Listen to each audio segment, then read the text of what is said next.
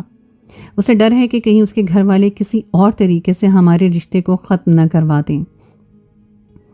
یہ سچ ہے کہ شیعہ فرقے میں گھوڑوں کو بہت عزت دی جاتی ہے اور کچھ گھوڑوں کو ذوالجناح کی شبیہ بھی بنایا جاتا ہے، مگر اس کا ہرگز بھی یہ مطلب نہیں کہ ان کی عورتوں کو گھوڑوں کے ساتھ کوئی جنسی تعلق ہوتا ہے یا پھر ان کی عورتیں بے راہ روی کا شکار ہوتی ہیں۔ ہر کسی کا اپنا فرقہ ہے اور ایک مسلمان ہونے کی حیثیت سے ہم پر فرض ہے کہ ہم ایک دوسرے کی عزت کریں اور ایک دوسرے کے فرقوں کو نشانہ نہ بنائیں۔ آپ لوگوں کو اس بارے میں کیا کہنا ہے یا آپ کی اس بارے میں کیا رائے ہے؟ کیا آپ بھی ایسی بے بنیاد باتوں پر یقین کرتے ہیں؟ اپنی رائے کا اظہار کامنٹ سیکشن میں ضرور کیجیے گا۔ اس کے ساتھ ہی اگلی کہانی تک کے لیے مجھے دیجیے اجازت۔ خدائے پیمان۔